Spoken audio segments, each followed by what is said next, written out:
Welcome to the Ogle's channel. Thanks for watching today. And let's talk about the Lands Between Books of Knowledge for Elden Ring, Volume 1. And this book, it looks amazing. That's all I can say for it at the moment. We're going to go through it all together. We're going to look at all the different chapters and different sections and some of the artwork and really dive into it a little bit. But I'm very excited for this. This is from Future Press. And there's 2 volumes coming out, and they've done a book for pretty much all the Souls games, except for the 3rd one. They didn't do one for Dark Souls 3, and I don't know why. It must have been something behind the scenes that we just don't know about. But regardless, the Future Press does fantastic jobs with guides and just really deep books for all of the From Software games. And so we're going to really dive into this one, and so let's just get started. So we have the cover here. We have Rainy on the front. We have a nice little gold outline around the cover as well. I mean, it just looks fantastic. This is a great looking cover for the book. Let's go ahead and open it up here. Now, as soon as you open it up, you do get a map here that's going to show you the lands between. And of course, we're going to open this, fold it out, and I'll clip it into the video here. As we open it up here, we do have a little introduction from Future Press, sort of explaining how they came about their approach on the Elden Ring book, how it's a little bit different than some of the Dark Souls, a little bit more expansive, and it's just neat little imagery there as well. Continue on here, you have your main character here, as far as like a legend on what's going to be represented on the map keys, such as that. An overview for the Volume 1, the Chapter 1 System Guide, Chapter 2 World Guide, Chapter 3 Dungeon Guide, Chapter 4 Quest Guide, as well as a World History, and then a more breakdown of the table of contents of what exactly is in every chapter as well. It's a very well organized book, but I would expect nothing less from Future Press, because all their books are broken down in a similar way. We have the Chapter 1 imagery here, which is the Erd Tree. I believe I've seen this picture in other places as well. It's a great looking picture of the Erd Tree, of the lands between. Excellent way to start the book out.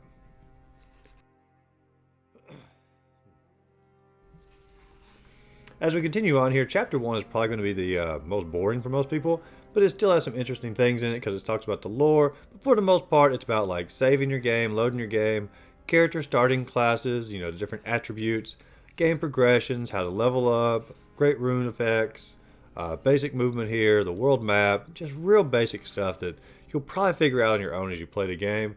Environmental features, you know, time of day, the weather, the plants, you know, just real basic stuff. How your sacred flask work, you know, flask of wondrous physique, stuff like this. It's pretty much explained in the game, but you get a little bit more background, a little bit more lore on it inside the book here. How do you get your steed, how combat works. All this is pretty basic stuff. Melee combat, ranged combat. Once again, if you play the game, you'll figure most of this stuff out. It's sort of neat to see how they explain it and go through it a little bit. Your different status elements here, you know, like Scarlet Rot, Sleep, Madness, all of those as it comes into play. You got your Ashes of War here, your Spirit Ashes, you know, as you go through it.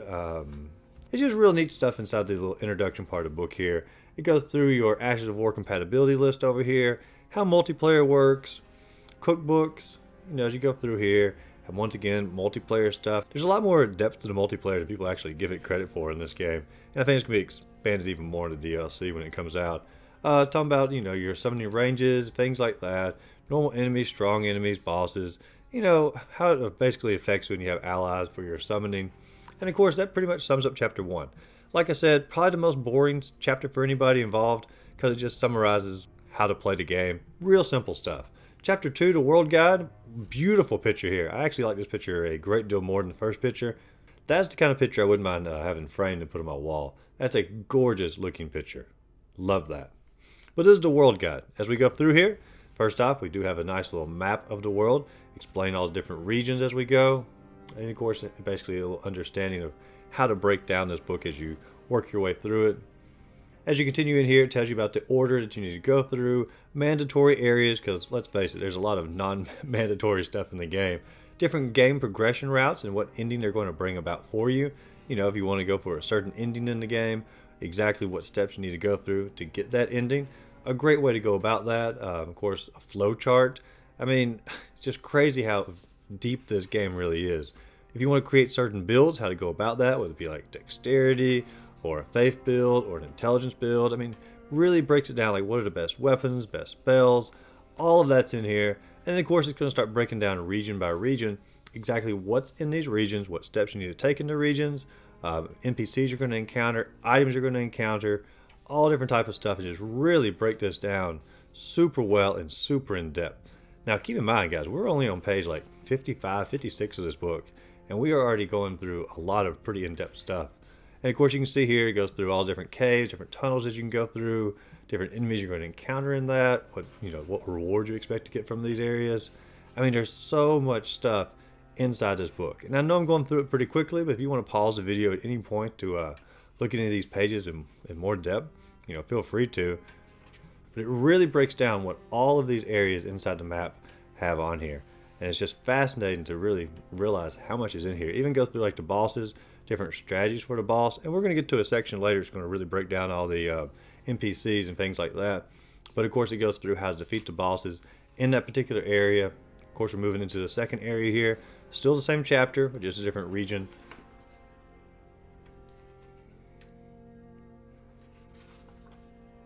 As you can look here, so much stuff is expanded upon. This is very similar, obviously, to the last region. Not necessarily game-wise, but as far as the explaining of it inside this manual here, or inside this booklet. And they're just going to explain every region in a similar way. Different areas you can go to, different NPCs you can interact with, and of course going through how to defeat the bosses in those regions as well.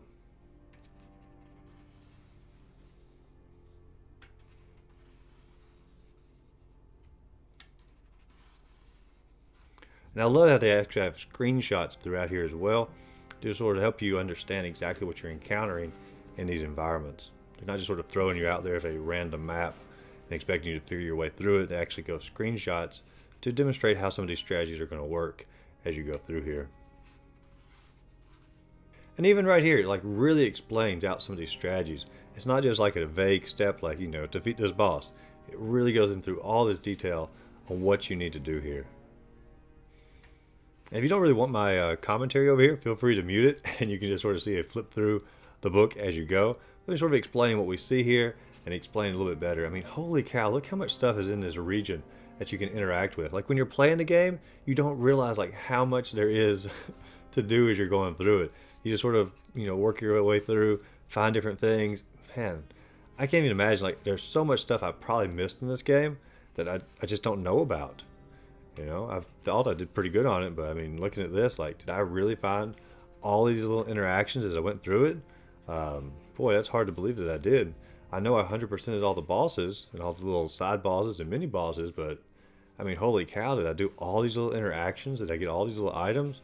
I mean, I know I probably didn't. If you did, you're obviously doing better than me on here. But just looking at all these regions and seeing how many steps there are, I tell you, it's got me actually wanting to go through the game again and just sort of dive a little bit deeper into some of these regions.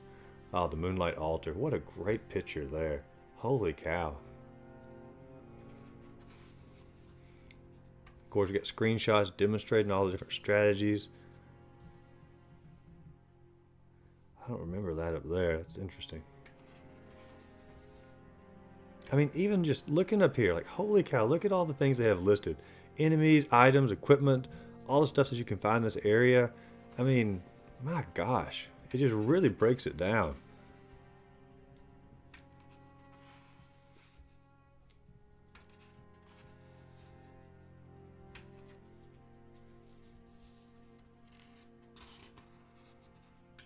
Oh, that's a cool picture there. I know some people didn't really like the Tibius Mariner, but I actually liked the boss pretty well. Sort of lame as far as like the fighting goes, but the look of the boss, wonderful. Love that.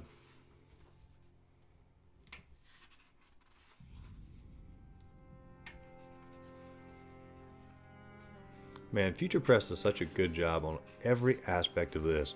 Whether it's the print quality, I mean, these pages feel amazing. They're not cheap. The artwork for all the, the little maps that they did. Obviously this is from the end game, but adding all that in there, it takes a lot of effort. But most of the effort has obviously gone into the writing here. I have not seen any grammatical error in any of the Future Press books that I've gone through in the past, and I imagine it's top-notch quality in this book as well.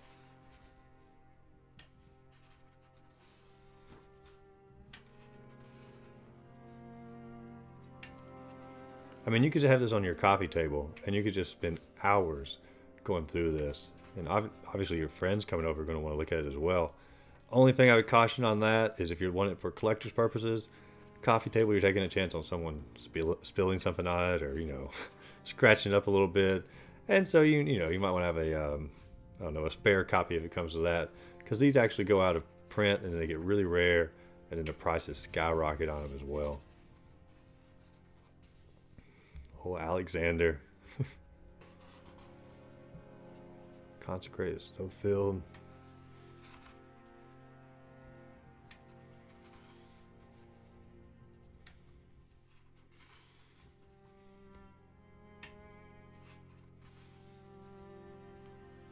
Man, this is so good looking. Alright, we're in chapter 3 now, the official dungeon guide. And this is going to focus more on the areas that you like have to go through according to the story. It's really going to work its way through these as well. And so it's got a map of where all the particular dungeons are. That's where neat to see it spaced out like that. We got the underworld overview first, or at least mentioned there. Okay, so it's going through the main areas first and working its way through it. Man, you don't even realize like how big these dungeons are. Like, these dungeons are like literally like 1 or 2 worlds in Dark Souls put together. And so the map itself is beautiful on there. We work our way through this. Once again, it explains every little step as you're going through it. Step by step. I mean, you could almost play the game just reading this guide without playing the game, because you're getting to experience a step-by-step approach to everything in this game.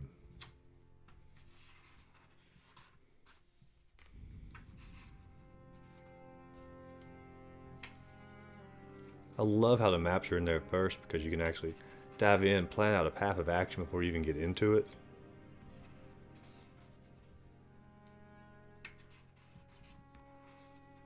This is so well done.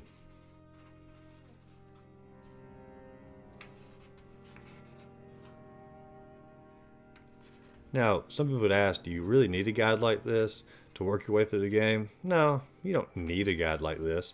This guide is more for the hardcore players, the collectors, just to sort of experience the game in a little bit different light and make sure you didn't really miss anything, and just pick up on a little bit extra lore and extra information that, you know, you might have missed as you played through it, and you want to pick up on the next time you're going through the game.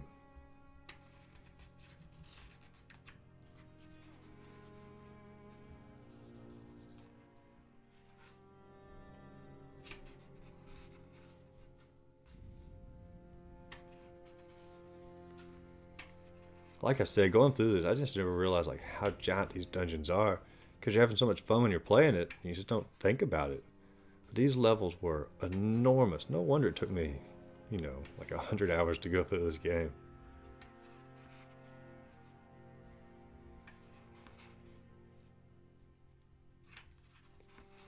I do wonder where they captured the footage from. My guess is they captured it on probably a PC, because it's probably a little bit easier to capture some of the footage as far as like the screenshots go, maybe manipulate it a little bit better. But I mean, it's possible they did it on a console. Oh man, I love that region. That was such a fun region to work your way through.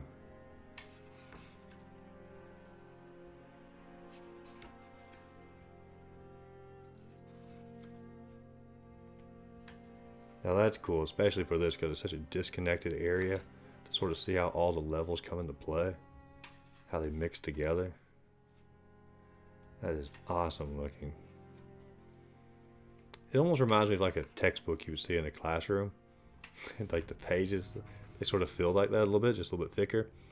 And you could almost like have this as a textbook for an Elden Ring class if someone was going to offer it like a university or something. Sort of see them go through an entire textbook.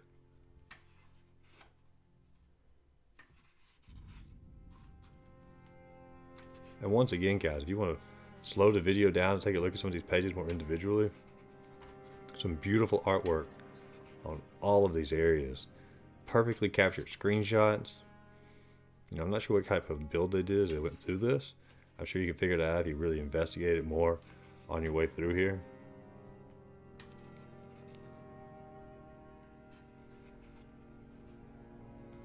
I could see how some of those maps being spaced out over multiple pages might get a little disorienting, but they do break it down a little bit more as you're going through it, you know, piece by piece with information. If you're just looking at the straight maps, I can see how that could get a little bit disorienting at the first brunt of it.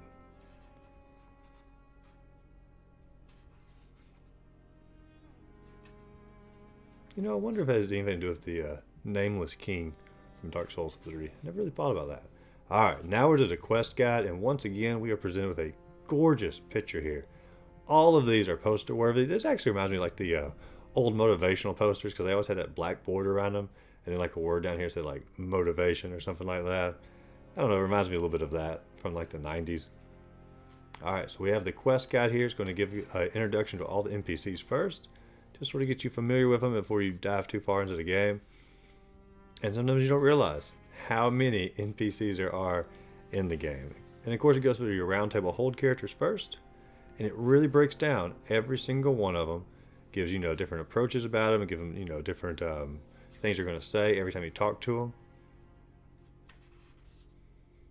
I don't even remember him.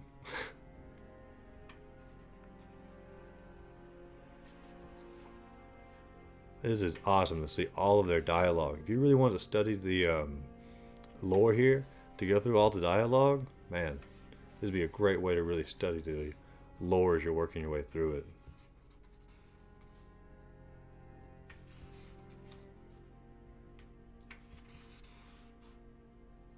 Man, he's such a cool looking character.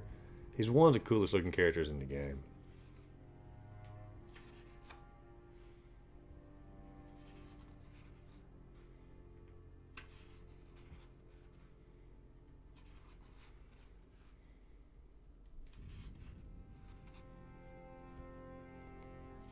You gotta think about how many hundreds, thousands of hours, not only just this book, but this game in general.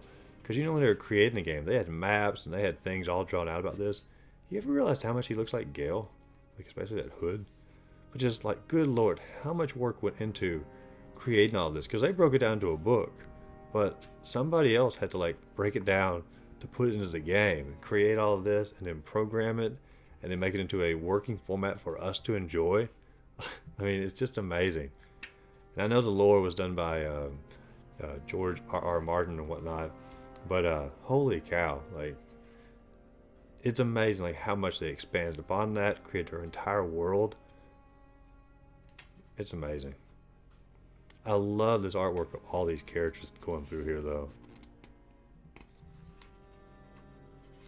Almost skipped a page on us there. Like I said, perfect coffee table book. Perfect to really look through and get to experience all this on a different level.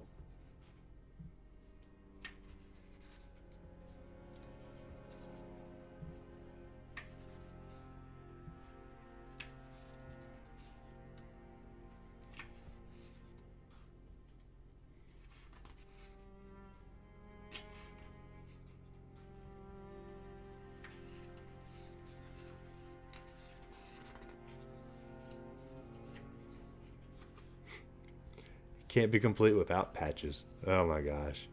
He's in every Souls game except for Sekiro. Sad they didn't put him in there. It was a real missed opportunity, and I guess they could go back. They certainly would.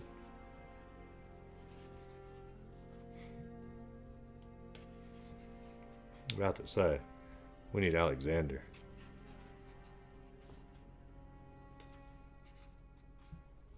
Such an interesting character, him. Yura. Man, going through this just reminds me of how great this game really, really is.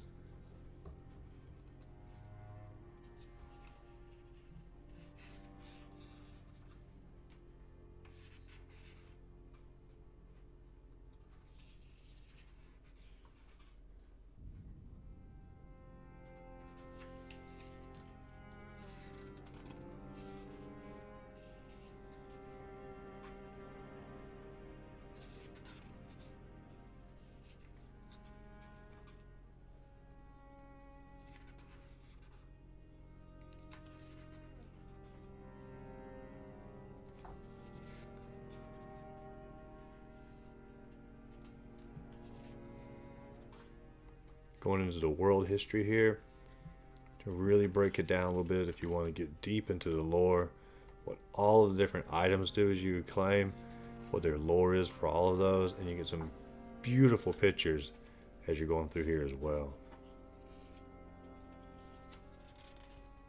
And of course, we find ourselves in the index now as well. We get little credits and thanks here at the close. And of course, take a look at the back of the book. You got the Elden Ring side as well as Future Press, From Software, Bandai Namco, and of course the little UPC code as well. So there we have it, guys. I mean, it's a fantastic book. So much expansiveness on the lore, the maps, the quest lines. I mean, everything about the game is just in super detail inside this book. I can't wait to see what part 2 is going to have. I mean, I don't know what else really they're going to include in part 2. Perhaps the DLC. I mean, obviously the DLC is coming out. I bet that part 2 is really going to focus more on the DLC. But we'll see when part 2 finally comes out. I don't know of any release date coming up for that. I think they said at some point next year, obviously. But who knows? I'm excited for part 2 when it finally comes out. But it's a great collector's item, a great thing to get your hands on. Obviously, the price will increase as the years go by. So I'd say get it before they discontinue it. But hopefully you enjoyed going through the book with me. If you enjoyed the video, be sure to like and subscribe to the channel. As always, go out there, find a great game to play, and just simply have a great rest of the day.